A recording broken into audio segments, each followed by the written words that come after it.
রাসূলিল্লাহি উসওয়াতুন হাসানাহ, আমি তোমাদের নবীর মাঝে তোমাদের জন্য উত্তম আদর্শ রেখেছি, যে আদর্শ তোমরা অনুসরণ করতে পারো।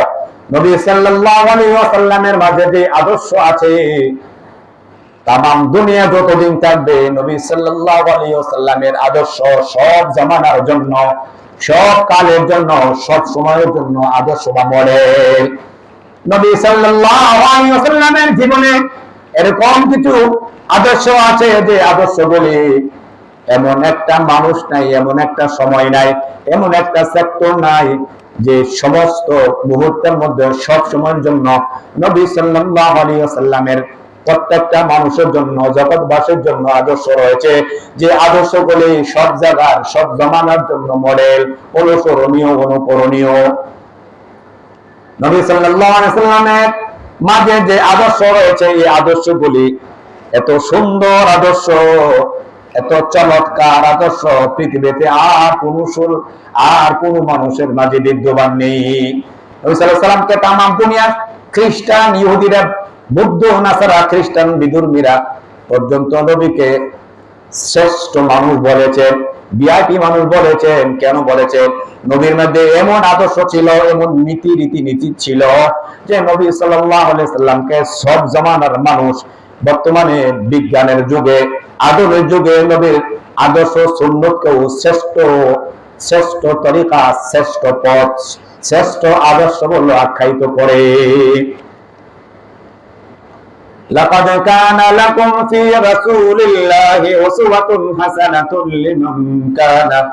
লিমান কানা ইয়ারজুল্লাহা ওয়াল ইয়াওমাল আখির ওয়া যাকারাল্লাহা কাসীরা। নবী সাল্লাল্লাহু আলাইহি ওয়াসাল্লামের এই আদর্শগুলি, নবী সাল্লাল্লাহু আলাইহি ওয়াসাল্লামের সুন্নাত আর তরিকাগুলি গ্রহণ করতে হবে তিন শ্রেণীর মানুষ। এর মধ্যে এক শ্রেণী হলো লিমান কানা ইয়ারজুল্লাহ, যে ব্যক্তি নাকি আল্লাহ পাকের সন্তুষ্টি চায়, আল্লাহ পাকের সন্তুষ্টি কামনা করে, ওই ব্যক্তি নবী সাল্লাল্লাহু আলাইহি ওয়াসাল্লামের আদর্শ সুন্নাত সে পালন করতে পারবে। লিমান কানা ইয়ারজুল্লাহ, আল্লাহ পাকের সন্তুষ্টি যে চায়, সে মনে করে নবীর আদর্শ ছাড়া, নবীর তরিকা ছাড়া, নবীর সুন্নাত ছাড়া, নবীর দেখানো পথ ছাড়া আল্লাহ পাকের সন্তুষ্টি অর্জন করা কোনোদিনও সম্ভব না। দুনিয়ার কোন মানুষের সন্তুষ্টি নয়, দুনিয়ার কোন স্বার্থ নয়, দুনিয়ার কোন লোভে নয়। নবী সাল্লাল্লাহু আলাইহি ওয়াসাল্লামের আদর্শ সুন্নাতগুলি পালন করে সব কানে, সব জায়গায় একমাত্র আল্লাহ সন্তুষ্টির জন্য। যারা আল্লাহ পাকের সন্তুষ্টি চায়, দুনিয়ার কোন সন্তুষ্টি নয়, দুনিয়ার কোন মানুষের সন্তুষ্টি চাই না, দুনিয়ার কোন মানুষের স্বার্থ চাই না, দুনিয়ার কোন মাকাসাদে নয়, একমাত্র আল্লাহর সন্তুষ্টি যে ব্যক্তি চায়, ওই ব্যক্তি নবী সাল্লাল্লাহু আলাইহি ওয়াসাল্লামের সুন্নাত, আদর্শ, তরিকা সে গ্রহণ করতে পারবে। যারা জশ্ন জুলুস পালন করে, যারা মিলাদুন নবী পালন করে, মিষ্টি খায়, জিলাপি খায়, এরা আসলে দুনিয়ার মানুষের দল বাড়ি করতে চায়, দল, এদের পকেট বাড়ি করতে চায়। এদের দেখবেন নবীর কোনো আদর্শ নাই, নবীর কোনো সুন্নাত নাই, নবীর তরিকা নাই, এরা নবীর দ্বীন শিখে নাই, এরা কোরআন শিখে নাই, নবীর একটা হাদিসও শিখে নাই। এরা কিছু বাংলা ব্যক্তির বই পড়িয়া এরা মানুষের বিরুদ্ধে, নবীর বিরুদ্ধে প্রপাগান্ডা করে, বিষোদ্গার করে। আল্লাহ তাআলা বলেছেন, যারা দুনিয়ার কোন মানুষের স্বার্থ নয়, দুনিয়ার কোন চাকরির স্বার্থ নয়, দলের কোন স্বার্থ নয়, দুনিয়ার কোন ব্যক্তির স্বার্থ নয়, একমাত্র আল্লাহ পাক রব্বুল আলামিন, আল্লাহ পাক রব্বুল আলামিনের সন্তুষ্টি চায়, ওই ব্যক্তি নবীর আদর্শ গ্রহণ করতে পারবে। যার ভিতরে দুনিয়ার কোন স্বার্থ আছে, দলের স্বার্থ আছে, দুনিয়ার কোন মানুষের সন্তুষ্টি আছে, দুনিয়া কামানোর কোন স্বার্থ আছে, ওই ব্যক্তি নবীর আদর্শ গ্রহণ করতে পারবে না। যে ব্যক্তি নাকি দলে থাকে, দলের সন্তুষ্টি কামনা করে, ইসলামী দল, কিন্তু দলের মধ্যে নবীর সুন্নাত, আদর্শ, তরিকা নাই, আসলে এরা আল্লাহ সন্তুষ্টি চাই না, এরা মানুষের সন্তুষ্টি চায়।